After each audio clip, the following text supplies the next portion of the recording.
Bonjour Florence Alouche, bienvenue dans Pharma Now, un projet présenté par l'Allée Paris. Aujourd'hui, on vous reçoit pour avoir une discussion sur votre parcours, l'innovation et l'entrepreneuriat, qui sont deux sujets qui vous tiennent à cœur.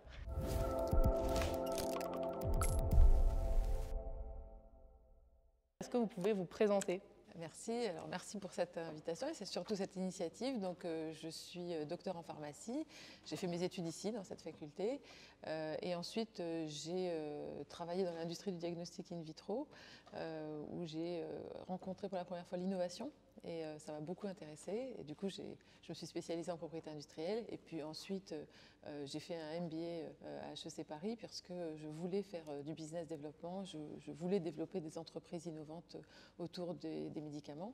Et donc, j'ai rejoint l'assistance publique pour créer un office de transfert de technologie, un peu à l'instar de ce qu'il y a aux États-Unis, à Stanford, à Berkeley, transformer des innovations en produits, en entreprises. C'est ce que j'ai fait pendant 16 ans à l'Office de transfert de techno à l'assistance publique, où on a créé 75 startups, déposé plus de 1000 brevets et fait beaucoup de partenariats industriels. Et en 2016, j'ai choisi de rejoindre un scientifique génial qui est le professeur José Alain Sahel pour créer une startup de biotechnologie qui s'appelle Sparring Vision et qui développe un médicament de thérapie innovante dans une maladie rare qui s'appelle la rétinite pigmentaire. Et donc, cette société a pu lever 60 millions d'euros pour son développement. C'est vraiment, on en parlera sûrement, mais le nerf de la guerre de l'entrepreneuriat en santé. Et j'ai quitté la direction de cette entreprise il y a 4 ans pour fonder Mir Pharm Advisor, qui est une société de conseil pour justement aider ces entreprises early stage d'innovation en santé. Et puis par ailleurs, je suis professeure ici à la faculté de pharmacie pour enseigner l'innovation et l'entrepreneuriat. Et j'ai eu la chance d'avoir également été élue membre de l'Académie nationale de pharmacie, ce qui me permet d'avoir une vision sur tous les étages, en fin de compte, de l'innovation et surtout de la prise en charge des maladies par des pharmaciens aussi. C'est ce qu'on adore dans votre profil, c'est que vous êtes pharmacien et donc ça inspire de nombreux étudiants comme nous qui sont issus des facultés de pharmacie. La deuxième question que j'aimerais vous poser, c'est en quoi consiste le rôle de pharmacien dans l'innovation ? Il est majeur, il est crucial et j'arrête pas de le dire aux étudiants, c'est que quand vous faites vos études de pharmacie, par choix ou après par classement, mais enfin on espère qu'après le classement c'est par choix et que vous êtes très content de l'avoir eu parce que en fait le pharmacien il est au cœur de l'innovation. Il n'y a personne d'autre qui peut être au cœur d'une innovation médicale, dispositif médical ou santé connectée. Parce que le pharmacien connaît la maladie, il connaît les traitements, puis il connaît surtout la réglementation. Et ça, c'est un point dans l'innovation qui est important. On peut innover dans plein de domaines qui ne sont pas forcément des domaines de santé sans avoir cette, je dirais pas cette barrière, mais au moins cette étape réglementaire qui est très lourde.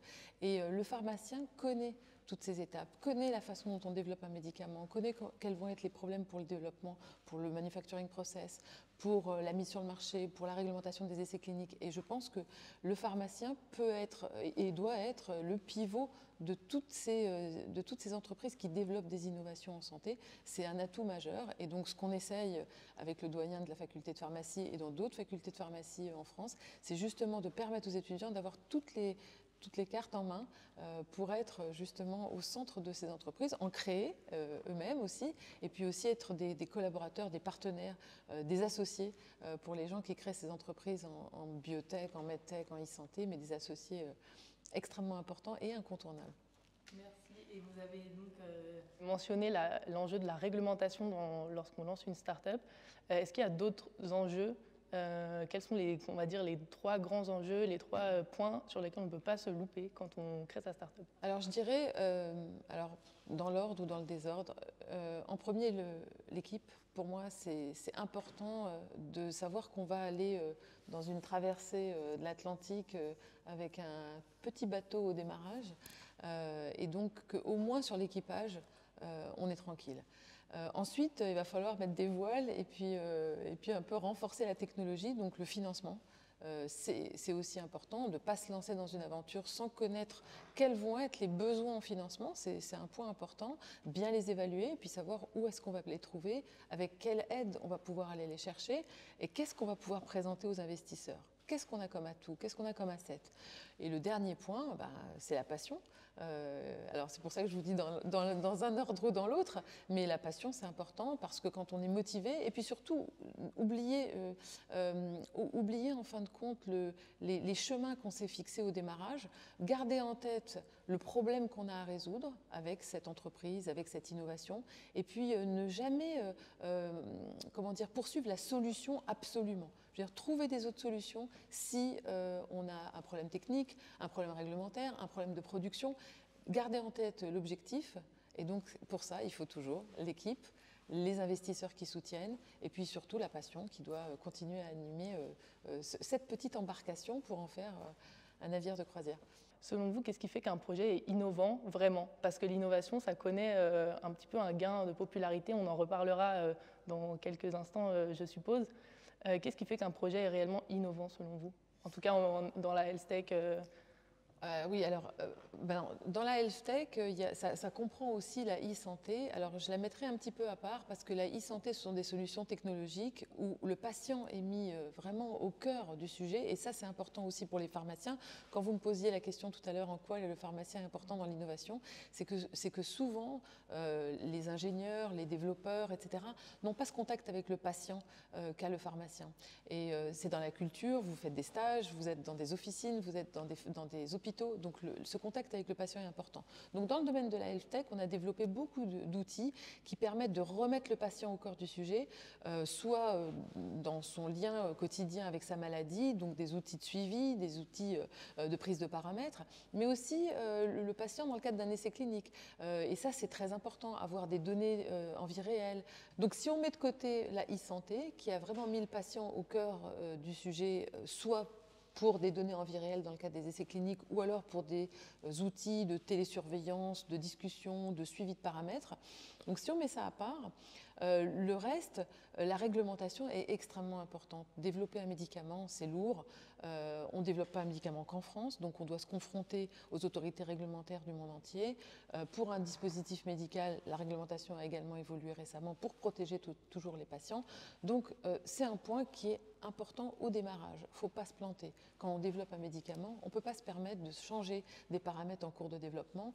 Ce qu'on a développé est fixé, c'est ce qui va faire partie de la documentation du médicament pour l'obtention d'une AMM, donc c'est dès le démarrage qu'il faut se poser les bonnes questions. Et pareil pour le dispositif médical.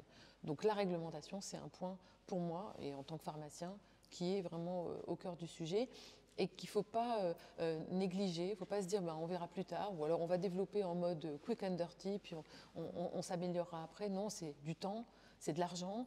On est dans des sociétés innovantes qui sont en concurrence avec des acteurs internationaux. Et quand on fait de l'innovation, on me disait l'innovation c'est quoi? C'est vraiment une rupture avec ce qui se fait, et puis surtout un produit. Donc un produit nouveau, une innovation, elle va se positionner déjà sur un marché. Et c'est surtout un produit. Donc on va apporter quelque chose de nouveau, on va apporter un gain de temps, on va apporter peut-être aussi une économie pour les payeurs, parce que quand même la santé se paye, elle se paye par les gens, mais elle se paye aussi par des organismes qui soutiennent.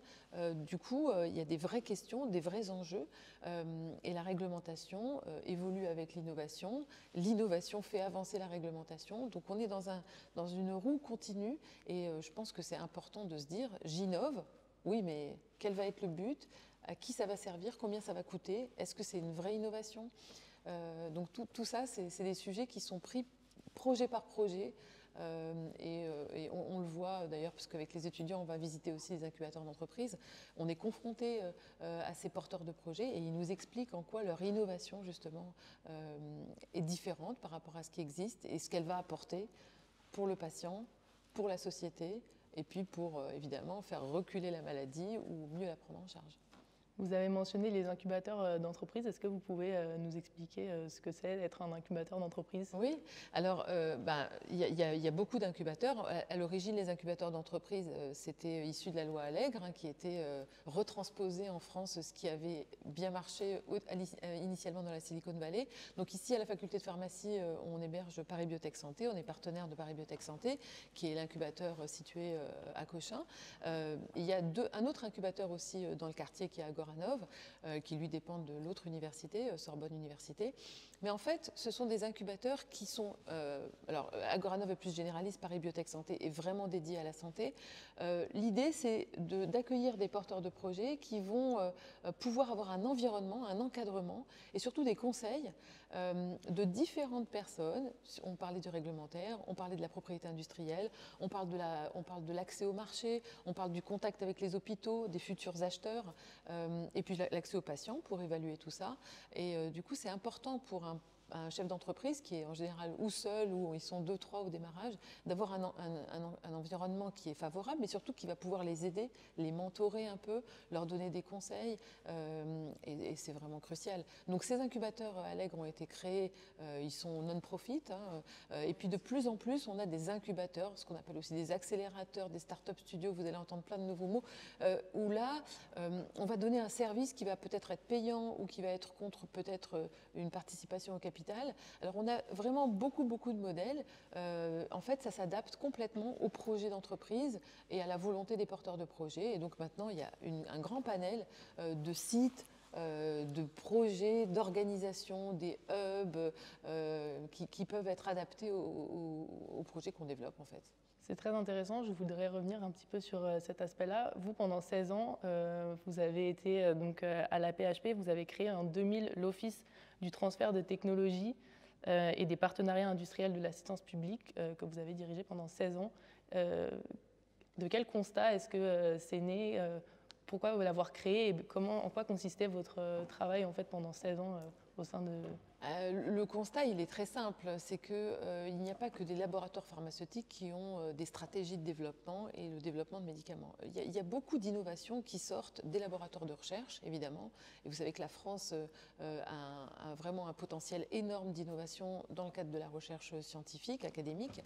Et alors, il y a des innovations, on trouve des nouveaux marqueurs, on trouve des nouveaux systèmes, on trouve plein de choses qui peuvent être développées. Et puis, du côté des médecins, eux, ils sont très créatifs dans le sens où ils vont repositionner des médicaments anciens, où ils vont utiliser des médicaments anciens dans des maladies orphelines, où ils vont développer des approches pédiatriques pures, où ils vont comparer des stratégies médicamenteuses.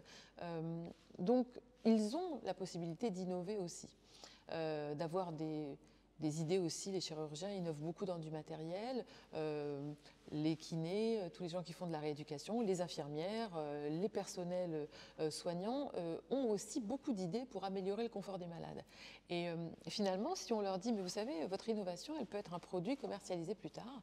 Alors au début, ils vont vous dire, ah oui, mais non, c'est juste une petite amélioration. Puis quand on creuse avec eux, on se rend compte qu'il n'y a pas de brevet, c'est nouveau. Et donc on se dit, bah, on va y aller. Donc on dépose un brevet et on les aide, soit à trouver un partenaire industriel qui va commercialiser leur innovation, soit carrément faire une start-up parce que ce n'est pas dans les plans de développement des laboratoires, ou alors c'est encore vraiment trop disruptif, ou alors c'est un tout petit marché.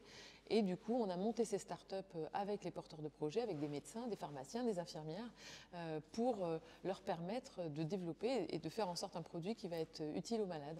Et donc, c'est ce qu'on a fait pendant 16 ans et ça a super bien marché. Et c'était très agréable parce qu'il y a tout l'environnement qui est à la disposition finalement des porteurs de projets. Donc, vous parliez des incubateurs, mais il y a aussi la BPI qui accompagne énormément tous les porteurs de projets. Donc là, on est en pleine période d'évaluation du concours iLab. Chaque année, vous avez des gens qui créent des entreprises et qui peuvent concourir à ce concours national qui est porté par le ministère de l'Enseignement et de la Recherche, soutenu par BPI. Et puis, vous avez tout un tas d'appels à projets européens, etc., qui permettent aussi de soutenir ces créations d'entreprises. Donc, pourquoi pas donc, on les accompagne et cet office existe toujours. Et ma grande fierté, ça a été de créer Apinov, qui a eu lieu hier, le 31 mai. Apinov, c'est des rencontres de transfert de technologie. Je me disais, c'est pas tout de déposer des brevets et de nous, en tant qu'office, chercher des partenaires industriels. C'est bien aussi que les porteurs de projets rencontrent les industriels. Et donc, on avait organisé ces rencontres qui permettaient vraiment en rencontre d'affaires, one-to-one, c'était très innovant à l'époque, hein, on a lancé ça en 2003, de pouvoir, sur un banc, dans une belle salle, après des conférences, autour d'un verre, de pouvoir échanger, présenter sur son ordinateur son idée, qu'est-ce qu'on veut en faire, et signer un deal à la fin. Et c'est ce qu'on a fait. J'étais vraiment très très contente de ça parce que Ça permet aussi, alors les médecins et les pharmaciens vont souvent en congrès, ils rencontrent beaucoup d'industriels. Les personnels soignants, c'est rare. Ils sont souvent au service des malades et souvent très chargés. Donc pouvoir échanger sur leur innovation avec un industriel, c'était des moments vraiment extraordinaires, des ergothérapeutes, des orthophonistes, des kinés qui rencontrent des industriels qui vont s'accaparer leur innovation et qui vont en faire un vrai produit. On adorait ce moment. C'est très intéressant parce qu'on voit qu'il y a eu quand même une grande évolution, j'ai l'impression, entre vos débuts dans le secteur de l'innovation et puis maintenant, comme vous l'avez dit, vous créez même des rencontres entre des professionnels de santé et des incubateurs. C'est comme si tous les mondes rentrent un petit peu en contact. Qu'est-ce que vous avez observé dans l'évolution du secteur? On sait que l'entrepreneuriat et l'innovation, c'est un secteur très dynamique. Il y a 2000 entreprises qui sont créées et des levées de fonds à record d'après les chiffres de France Biotech. Donc, c'est que c'est dynamique, c'est que ça attire. Pourtant, il y a des entrepreneurs qui ont de l'expérience depuis un petit moment.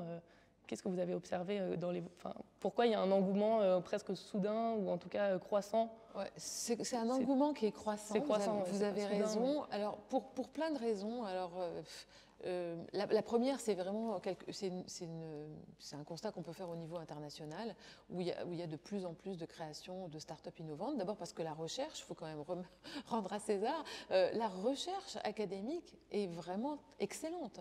Donc on a des idées qui sortent et avant, c'est vrai que la culture de la recherche publique, c'était finalement on fait de la recherche pour la recherche.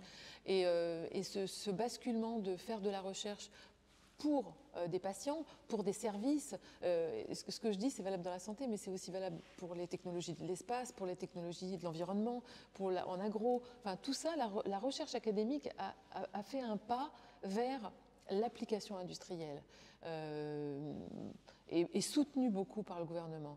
Il ne faut pas oublier quand même qu'il y a eu le constat de Bella et Tambourin tout au démarrage pour dire attention, on a une très bonne recherche mais peu d'entrepreneurs. Et ça a évolué avec quand même les plans d'investissement d'avenir, cet effort incroyable après le rapport Juppé-Rocard de se dire il faut qu'on donne les moyens aux structures académiques de pouvoir lancer des labels d'excellence. On a créé les IHU, on a créé des sites spécialisés où on a en même temps les chercheurs, les patients, les médecins, les industriels qui échangent. Et ça a quand même changé les mentalités et les perspectives. Et puis, bon, si on parle de l'actualité, je veux dire, l'État a quand même lancé le plan France Relance. Vous savez que la crise Covid, ça a été aussi une formidable occasion de développer de l'innovation. Tout le monde a été un peu pris de court et du coup, il a fallu accélérer dans des process d'innovation, accélérer dans des process d'essais cliniques où on a voulu comparer vite fait des médicaments, toujours avec les mêmes règles d'évaluation des agences, mais qui ont pu aller plus vite parce que c'était une urgence et une pandémie internationale. Mais du coup, ça a donné encore un coup de fouet à l'innovation et à l'envie d'innover. Et c'est vrai que le rapport du CSIS, puisqu'on est dans la santé, donc on connaît ce que c'est le CSIS, de faire le bilan de ce que vous dites, pourquoi ça n'allait pas bien, pourquoi il y avait encore des lenteurs. Vous savez, quand on a envie d'aller vite, on se pose toujours la question de qu'est-ce qui ne va pas, qu'est-ce qu'il faut arranger. Voilà, donc ce bilan a été fait de façon très exhaustive avec les 6 personnalités qualifiées qui sont du domaine. On avait des chercheurs, on avait des gens qui étaient de l'inspection générale, donc de la santé, qui connaissent les problèmes. On avait des industriels. Donc ils ont pu vraiment lister les problèmes sur la valorisation et le transfert de technologie, les problèmes sur les talents, et on en parlait tout à l'heure, pourquoi on formerait des pharmaciens, pourquoi on ferait venir des gens de l'étranger. Donc la valorisation, les talents, les problèmes de financement, les problèmes d'accompagnement, tous ces problèmes-là ont été listés. La rapidité des essais cliniques, est-ce qu'on est attractif ou pas en France ? Une fois qu'on a fait ce constat-là, on a eu le plan Innovation Santé 2030. On a eu des moyens, donc les moyens pour le faire aussi, et puis des cibles, les dispositifs médicaux, les biotechnologies, tout ce qui ne va pas, la bioproduction. Si on veut faire une bonne thérapie génique ou une bonne thérapie cellulaire, il ne faut pas faire venir le matériel de l'autre bout du monde. Il faut qu'en France, on soit capable d'industrialiser tout ça. Et donc, toutes ces questions ont été posées et des solutions ont été mises en face. Et donc je pense que oui, quand on fait les constats et qu'on se donne les moyens de corriger et surtout de mettre les moyens pour financer tout ça, je pense que ça va avancer. Donc on est je suis très optimiste. Et vous pensez donc que la France pourrait devenir leader de l'innovation en Europe? Absolument. On est deuxième, on est combien? Non, on n'est pas deuxième. Dans les classements, alors il y a un classement que j'aime bien, c'est le classement de l'INSEAD avec la Cornell et l'Office mondial de la propriété industrielle. Non, on est aux alentours de 20e. Donc il y a beaucoup de choses à améliorer, mais vous savez, en France, on a quand même une culture très particulière. C'est qu'on fait les choses à notre rythme, puis quand on se rend compte que ça ne va pas, on accélère et on arrive à dépasser tout le monde. Donc moi, je suis très optimiste sur ce que ça va pouvoir donner. On est sur cette lancée-là? Je pense que oui. Ouais, je pense que oui. Et surtout sur l'investissement, on n'arrête pas de dire il n'y a pas assez de financement, les investisseurs français n'investissent pas assez en large venture, il faut faire venir des capitaux. Oui, tout ça, c'est vrai.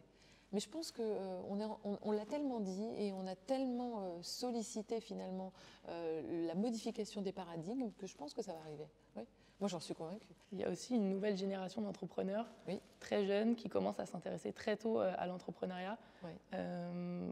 Vous avez créé l'UELC Entrepreneuriat à la faculté de pharmacie de Paris, donc j'imagine que vous en êtes bien consciente et que vous êtes engagée pour les aider dans tout ça. Est-ce que vous avez des conseils pour un jeune entrepreneur sans forcément avoir de l'expérience, par exemple? Alors, vous avez raison, et pour avoir été membre de comités d'évaluation dans des incubateurs, j'ai rencontré des gens très jeunes qui portaient des projets extrêmement ambitieux. Alors, moi, c'est quelque chose qui m'a jamais effrayée, parce que je considère que l'âge, c'est pas du tout un critère. Par contre, l'expérience, c'est un critère. Du coup, c'est pas parce qu'on n'est pas expérimenté qu'on ne doit pas créer une entreprise. Par contre, s'entourer de gens qui vont pouvoir aider.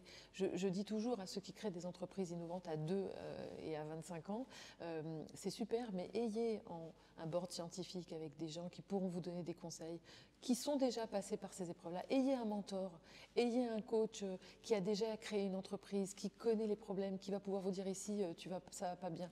Et donc ça se fait beaucoup. Il y a une structure que j'aime beaucoup en Europe qui s'appelle l'EIT-Health. Et d'ailleurs, je suis membre du Venture Center of Excellence où on essaye de financer ces entreprises innovantes. Eh bien, dans leur concours, ils proposent à chaque fois de coacher les entrepreneurs. Je pense que c'est hyper important. Avoir un œil extérieur qui n'est pas forcément votre ami, qui n'est pas forcément de votre famille, mais qui va pouvoir vous dire des trucs qui vous piquent, sur lesquels vous allez devoir vous corriger et qui vont vous dire attention, ici, tu es en train de voir le bout d'un iceberg, fais attention, en dessous, c'est vraiment titanique pour toi. Donc fais attention. Et ça, je pense que c'est important. Donc être bien entouré au niveau scientifique, mais aussi au niveau management, parce que quand on crée une entreprise à 25 ans, on ne sait pas toujours comment gérer des problèmes de RH, des problèmes réglementaires, des problèmes administratifs. C'est intéressant parce que c'est très cohérent avec votre parcours à vous, parce que pendant très longtemps, vous avez fait du développement de start-up et vous avez accompagné les start-up vers la réussite. Et puis, plutôt récemment, vous vous êtes lancé vous-même dans une aventure de start-up. C'est pas pour ça qu'on sait tout. Oui, on a toujours besoin du coup, je voulais vous demander qu'est-ce que ça vous a apporté. Est-ce que on dirait que vous avez pris l'expérience un peu à l'envers, quoi. Vous avez commencé par accompagner les startups, puis vous avez créé la vôtre. Alors, l'avantage que j'avais aussi quand je conseillais les startups sans avoir créé la mienne, c'est que j'avais fait l'executive MBA à HEC et qu'on avait été confronté à beaucoup de choses, et surtout le capstone qui est important, où on était rentré vraiment dans une grosse entreprise de medtech pour faire des conseils de stratégie. Donc oui, en effet, je l'ai fait un peu à l'envers, mais du coup, les conseils que je donnais, je les ai vécus en real time, on va dire, et je me suis rendu compte de ce qu'il fallait faire. Et j'ai eu la chance d'être entourée. La BPI était investisseur dans le premier tour de table, et aussi on avait des investisseurs étrangers. Leur vision, leurs conseils, un board pour une entreprise, c'est extrêmement important, ça aide beaucoup, ça aide le CEO, et surtout dans la stratégie, ça a une vision long terme, et ça aide énormément. Donc on apprend aussi sur le terrain. Dans les entreprises de biotech, personne ne peut vous dire à l'avance les questions qui vont se poser, surtout dans la thérapie génique, puisque chaque produit est unique. Et quand vous allez le développer, c'est vous qui allez développer votre propre manufacturing process, vos propres tests de contrôle et de qualité. Donc en fait, vous allez apprendre au fur et à mesure, et vous allez peut-être jeter des lots, vous allez peut-être refaire des expériences, ça va vous coûter cher, et donc vous allez apprendre sur le terrain. Donc le plus on est entouré, le plus on a de conseils, le plus on confronte le plus on prend attache avec des consultants qui sont spécialisés, qui vont pouvoir donner des points précis, le mieux on avance. Et c'est vrai que je l'ai fait à l'envers, mais alors, du coup, comme je l'ai fait et à l'endroit et à l'envers, je peux le faire pour les autres. Bah, donc vous avez refait du conseil et après. Je voilà, refais ça encore à nouveau. C'est... Et j'accompagne en ce moment une société très, très prometteuse sur une nouvelle approche anti-cancer aussi. Et donc, on va aller dans le même chemin, à se battre, à convaincre et à développer surtout un manufacturing process innovant. Vous vous enlacez jamais de Non, pas du tout. Ça. Non, pas du tout. On va peut-être avancer vers des questions un tout petit peu plus personnelles. On aimerait savoir quelle était votre première rencontre avec l'innovation. Ma première rencontre avec l'innovation, c'était quand je travaillais chez Beckman Coulter. On développait des nouveaux paramètres pour faire du diagnostic in vitro. Et donc, j'étais attachée, avant de prendre ce poste, j'étais attachée au laboratoire de biochimie de l'hôpital Trousseau. Et je travaillais avec une équipe géniale où on avait fait beaucoup de publications sur les sous-classes d'immunoglobulines qui sont devenues on ne peut plus actuelles. Et j'avais compris tout de suite que certaines découvertes ou certaines mises en évidence très particulières devaient être protégées par des brevets. Ça, je l'ai appris très tôt et je me suis dit, mais tout ça, je ne connais pas, je ne l'ai pas appris en pharma. Et j'étais très triste. Je me suis dit, mince, c'est le truc le plus important finalement parce qu'on développe de l'innovation, il faut savoir la protection intellectuelle. C'est quoi cette histoire de la propriété industrielle. Et donc, voilà, ma première rencontre avec l'innovation, ça a été ça, de se dire, il y a un brevet qui va être déposé. Et donc, je me suis dit, mais un brevet... Je pensais, comme tout le monde, qu'un brevet, c'était c'était Géo trouve tout. Et maintenant, il y a une vraie stratégie de propriété industrielle maintenant. Oui, bien sûr, bien sûr. Et c'est indispensable. Et donc, j'exige que vous la preniez pendant vos études. C'est vrai. On en parle maintenant dans les études de pharmacie plus qu'avant. Oui, on en parle. Alors, il y a un cours déjà en 4e année dans la filière industrie. Pour ceux qui choisissent de faire l'UE Innovation et Entrepreneuriat, je pense qu'il y a largement il y a plus de 30 heures de cours sur la propriété industrielle. Ça se fait aussi en droit pharmaceutique, on parle de cela. Il y a des UE sur la contrefaçon de médicaments, donc on va forcément parler de propriété industrielle. Et ça commence à se faire dans tous les masters technologiques sur les médicaments innovants. On parle, et dispositifs médicaux aussi, on parle de propriété industrielle. Donc évidemment, on ne saurait parler d'innovation sans parler de propriété industrielle maintenant. Et donc, on a parlé de la propriété industrielle. Quels sont les autres enjeux pour vous maintenant qu'on commence à cerner un petit peu on a compris que la propriété industrielle, c'était essentiel. On a compris que la réglementation, comme vous l'avez dit, c'est également essentiel. Et puis alors maintenant qu'on a fait tout ça, maintenant qu'on a fait tout ça, vers où on va, ou est-ce que maintenant c'est la guerre, tout le monde a compris la même chose Non, c'est pas la guerre. Disons que la propriété industrielle, ça donne un monopole et qu'on est dans des domaines qui sont extrêmement concurrentiels et extrêmement capitalistiques. Pour développer un médicament, ça coûte beaucoup d'argent. Donc, soit vous êtes un très gros laboratoire pharmaceutique avec beaucoup de revenus et donc vous faites votre propre R&D, soit vous êtes une start-up et vous avez zéro en caisse et zéro chiffre d'affaires pendant 12 ans. Donc, zéro chiffre d'affaires pendant 12 ans, ça veut dire qu'il va falloir que vous passiez votre vie à lever des fonds. Pour lever des fonds, il faut avoir des investisseurs qui vous suivent. Les investisseurs, ils vous suivront parce que vous êtes sympa, mais pas que, et surtout pas que, parce que vous avez un projet et que surtout, il est unique et qu'il est protégé par des brevets. Donc, jusqu'à nouvel ordre, c'est quand même comme ça que ça fonctionne. Après, il y a des enjeux qui sont aussi importants et qui commencent de plus en plus à rentrer dans la réflexion. C'est toute la partie de l'impact. Et ça, je sais que les jeunes entrepreneurs, ils sont très sensibles, et tant mieux, parce que c'est quand même à eux que va rester la planète. Donc l'impact. Et l'impact, c'est pas seulement l'impact sur l'environnement, c'est l'impact sur les gens. Qu'est-ce qu'on va apporter? Est-ce qu'on va apporter encore des solutions qui vont être plus coûteuses et plus compliquées et plus risquées? Ou est-ce qu'on va vraiment s'adapter? Et vous avez vu l'évolution des traitements dans le cancer qui sont de plus en plus ciblés, de plus en plus spécifiques. Ça, pour moi, c'est une partie de l'impact. C'est-à-dire, l'impact, c'est comment on va aller vers le patient de la façon la plus optimale et pas forcément la plus coûteuse. Donc, on a une question avec les investisseurs qui investissent pour un retour sur investissement, comme son nom l'indique, et puis aussi quel est l'impact pour les gens et quel est l'impact financier, quel est l'impact pour la planète, parce que quand on fabrique des médicaments, on va gérer aussi tous les effluents, tout ce qui va sortir, tous les intrants qui vont entrer. Comment on gère tout ça? Et pour moi, c'est des nouvelles questions qui sont indispensables dans l'évaluation d'un projet innovant. Donc il y a beaucoup de nouveaux enjeux et les jeunes entrepreneurs, ils sont très sensibles. Il y a aussi une responsabilité éthique qui est de plus en plus dont on parle de plus en plus et qui presque maintenant est presque décisive pour un projet. S'il n'y a pas une charte éthique, s'il n'y a pas on va dire si le projet n'est vraiment pas pensé autour de cette éthique-là, j'imagine que des investisseurs ne voudront pas y adhérer. Absolument. Bon, alors, dans le domaine de la santé, quand même, on a les lois qui régissent tous les essais cliniques, qui sont quand même un frein à des dérives un peu bizarres. Mais quand même, il faut faire attention. Quand vous incluez des patients dans un essai clinique, une maladie rare ou des enfants, comment vous allez gérer ça? Donc, encore une fois, s'entourer. On avait parlé du board, on avait parlé des conseils, et puis on doit parler aussi de la vie scientifique, des médecins.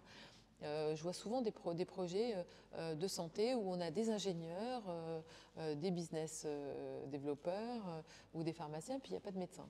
Alors un médecin, c'est quand même utile quand on développe un médicament. Et donc je pense que c'est aussi des choses qui doivent être réfléchies dans avec qui on crée l'entreprise, quels vont être les gens qui vont être impliqués.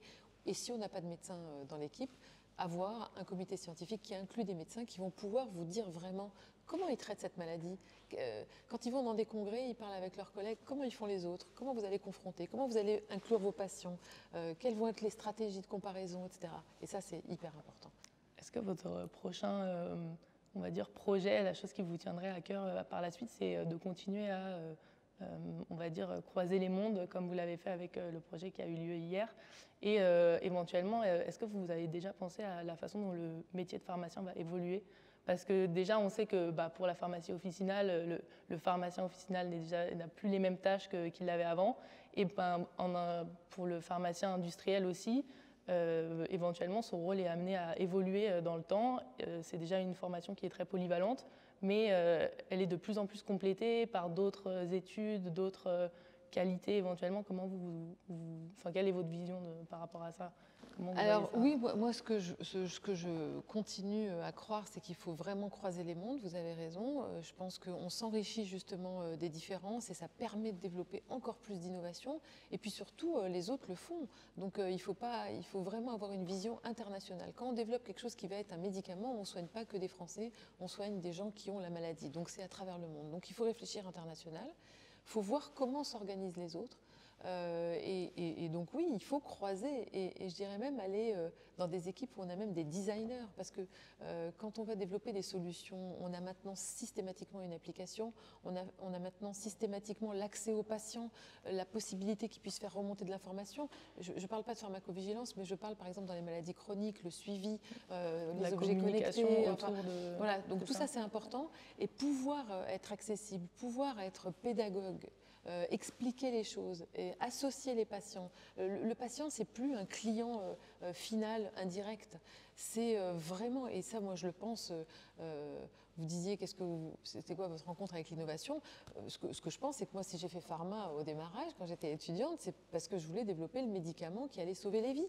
Le truc génial. Donc, pour moi, le patient, on le voit déjà dès le stage de seconde année, on l'a en face de nous et il est tout le temps présent en face de moi. Donc je ne fais pas quelque chose, c'est pas une activité déconnectée, c'est une activité connectée aux patients. Donc se croiser les mondes, avoir les avis, vous savez, faire une évaluation dans un essai clinique, c'est prendre des paramètres et prendre des clichés, avoir des évaluations, mais ce que ressent le patient, vous savez, on développe un médicament chez Sparing Vision qui traite une maladie qui évolue vers la cécité. Alors oui, c'est bien de prendre des rétinogrammes, des OCT, de faire des évaluations, etc. Mais le patient qui vous dit, aujourd'hui, j'ai pu repérer le banc au fond de ma maison et finalement, j'arrive à capter certaines... Ça, pour moi, c'est un succès. Plus qu'un paramètre biologique, plus qu'un paramètre clinique. Donc ce ressenti, ce qu'on appelle les données en vie réelle, qui sont bien évidemment organisées et paramétrées, c'est extrêmement important. Comment je ressens ma vie de tous les jours en tant que patient. Et ça, c'est hyper important. Donc oui, croiser les mondes. Vous savez, il y a la fameuse agence sur l'innovation en santé qui va être lancée. Et ça, c'est extrêmement important. C'est-à-dire comment on va pouvoir mettre l'innovation au centre des préoccupations. Mais pas seulement de développer des startups, mais aussi comment elles vont être prises en charge, c'est-à-dire du continu, c'est-à-dire de la question du chercheur sur un récepteur biologique jusqu'au médicament qui est autorisé avec un prix qui a été discuté, parce qu'on sait que toute la chaîne est liée. Je développe un médicament dans une entreprise, je vais devoir faire un business plan, donc prévoir un prix. Mais avec qui je le prévois, puisque finalement le payeur final n'est pas dans la chaîne. Donc comment mettre le payeur final dans la chaîne? Comment discuter tous ensemble et comment se positionner ensemble à l'international? Parce que pour gagner une bataille, ce n'est pas les entreprises toutes seules qui vont aller se battre au CES de Las Vegas contre les autres. Je prends l'image de tout ce qui est French Tech. Là, c'est une compétition sur les marchés et en santé. Donc, on va devoir tous être ensemble, y compris les payeurs, y compris les agences, pour qu'on puisse gagner en meute, comme on dit. Voilà. Donc, pour moi, c'est important. Et l'argent est quand même au cœur de cela. C'est-à-dire qu'il y a l'argent du gouvernement dédié sur ces actions-là. Il y a aussi l'argent privé, des investisseurs qui doivent accompagner aussi tout cela.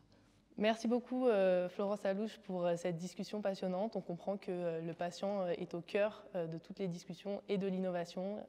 Et on vous remercie d'avoir participé à notre projet PharmaNow, qui, on est certain, qu'il aura inspiré beaucoup d'étudiants.